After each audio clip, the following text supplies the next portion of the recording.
Soy Aparicio Linares con un nuevo tema para Rincón de Apologética. En esta ocasión vamos a hablar sobre las virtudes de santidad. Muchos consideran que para alcanzar la santidad es imposible, debido a que se considera que solo Dios es santo. Y es verdad, pero se les olvida que la santidad es el camino por el cual se debe conducir el hombre si quiere alcanzar el paraíso.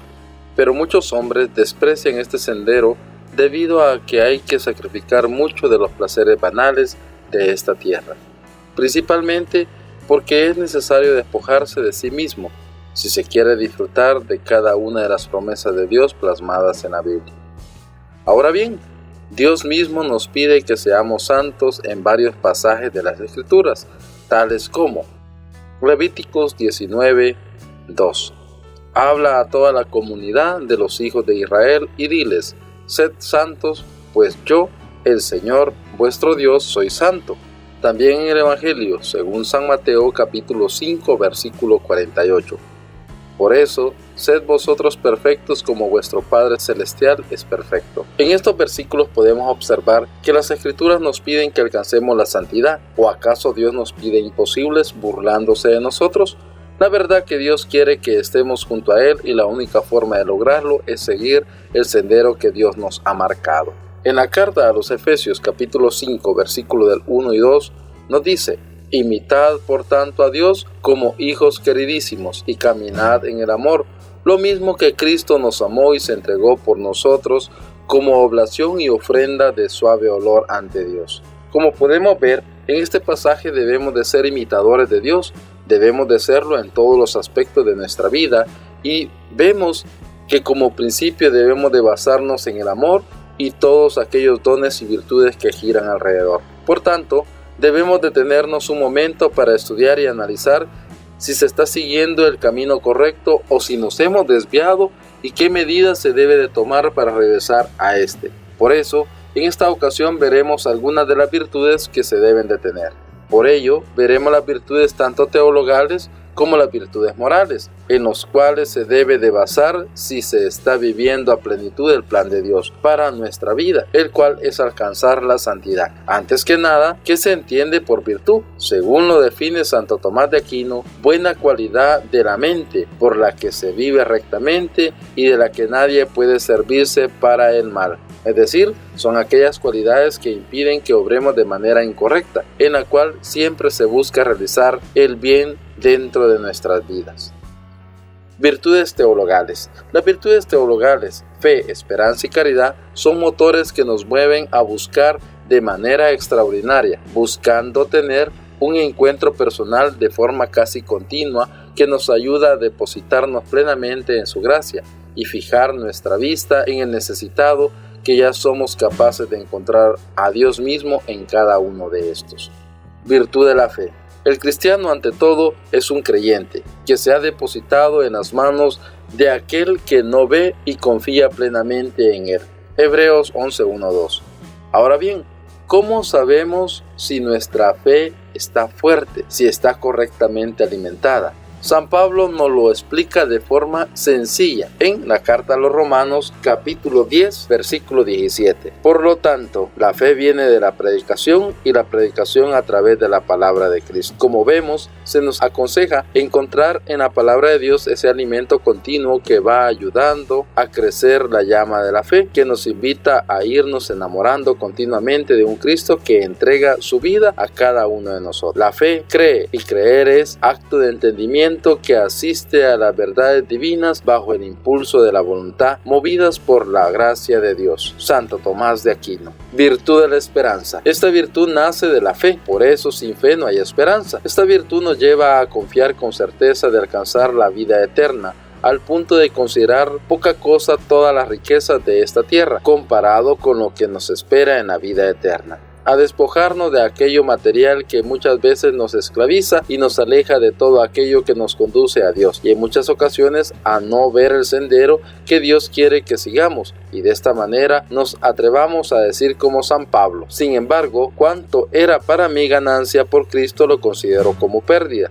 Es más, considero que todo es pérdida ante la sublimidad del conocimiento de Cristo Jesús, mi Señor. Por Él perdí todas las cosas y las considero como basura con tal de ganar a Cristo y vivir en Él. No por mi justicia, la que procede de la ley, sino por la que viene de la fe en Cristo. Justicia que procede de Dios por la fe y de este modo lograr concederle a Él la fuerza de resurrección y participar así de sus padecimientos, asemejándome a Él en su muerte, con la esperanza de alcanzar la resurrección de entre los muertos. Carta a Filipenses, capítulo 3, versículos 7 al 11. Virtud de la caridad.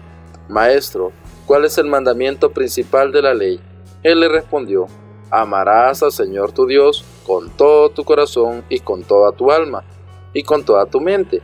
Este es el mayor y el primer mandamiento. El segundo es como este: amarás a tu prójimo como a ti mismo. De estos dos mandamientos depende toda la ley y los profetas. Evangelio según San Mateo, capítulo 22, versículos del 36 al 40. En esta virtud se le da cumplimiento a este mandamiento. Nos expone Jesús al ser preguntado cuál es el más importante. Cuando nuestro corazón se llena de gozo en el amor completo a Dios, en el cual se deja de lado el sentimentalismo y se toma la decisión de vivir por Dios y en Dios por medio de entregarse totalmente al prójimo y encontrar en estos un Dios que nos acompaña y nos hace partícipes de su amor pleno, en el cual se desvive en hacer la voluntad de Dios, en el cual se vive con el corazón en la mano por complacer a Dios antes que a sí mismo. En este momento se comienza a vivir según Dios, en el cual sacrificio es comodidad por tal de complacer a Dios haciendo el servicio que se me pide y sin poner excusas. Para no estar con Él en ese momento se comienza a vivir en la virtud de la caridad. Virtudes morales. Las virtudes morales sobrenaturales son hábitos operativos infundidos por Dios en la potencia del hombre, para que todos los actos cuyo objeto no es Dios mismo se vean iluminados por la fe y movidos por la caridad, de modo que se ordenen siempre a Dios. Estas virtudes morales, por tanto, no tienen por objeto inmediato al mismo Dios, es decir, el fin, sino al bien honesto, es decir, medio, que conduce a Dios y de Él procede, pero es distinto de Dios.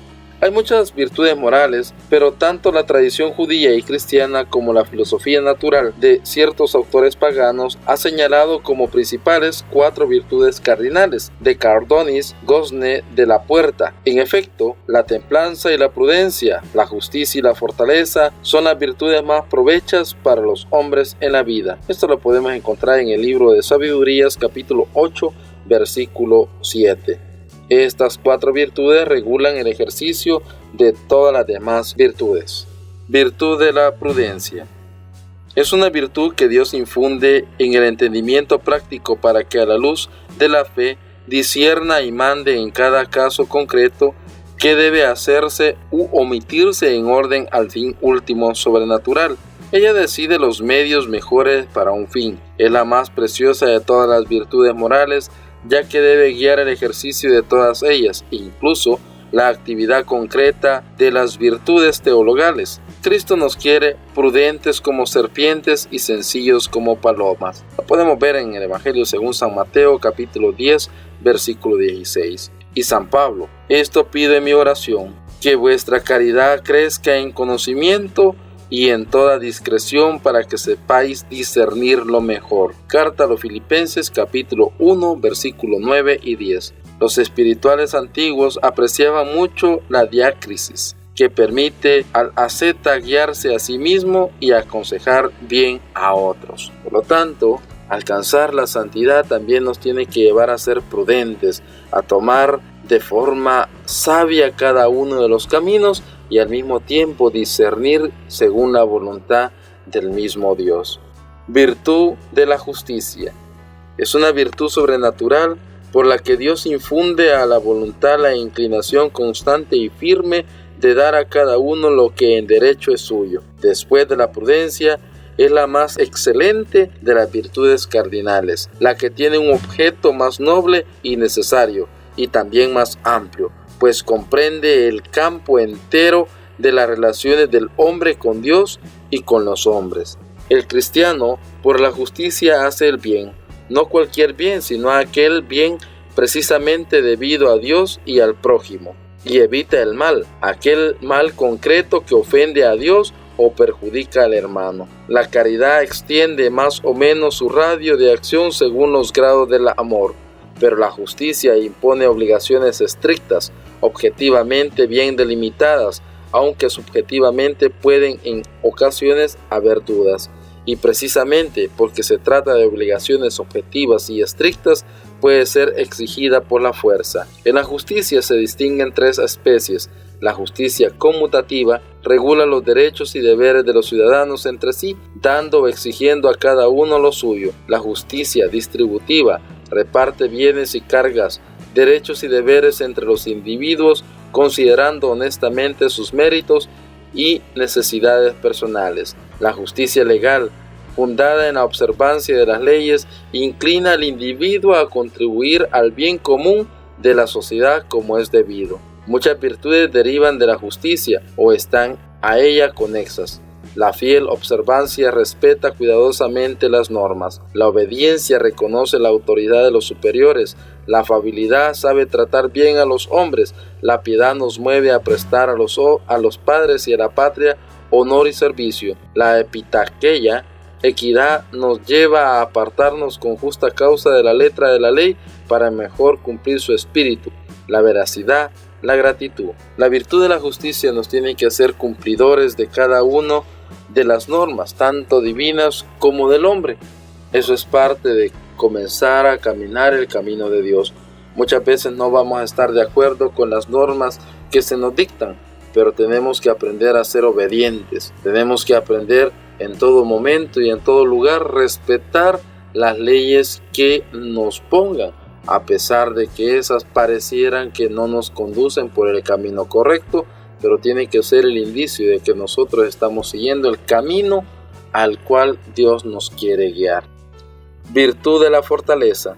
Es una virtud infundida por Dios en el apetito irascible, vigorizándole para que no desista de procurar el bien arduo, ni siquiera por los mayores peligros. La fortaleza ataca y reside, cohíbe los temores atacando y modera la audacia resistiendo. Asiste el apetito irascible en cuanto está sujeto a la voluntad y asiste también a esta por redundancia. El acto máximo de la virtud de la fortaleza es el martirio, por el cual el cristiano confiesa a Cristo con cruz y con muerte. La fortaleza inferior a la prudencia y justicia es superior a la templanza, pues en el camino del bien es más difícil superar los peligros y sufrimientos que vencer atracciones placenteras. La fortaleza, que es contraria a la pusilanimidad o a la ambición, a la presunción y a la vanidad, no es indiferencia impasible ni audacia temeraria. Es potencia espiritual que da valor, decisión, aguante y constancia.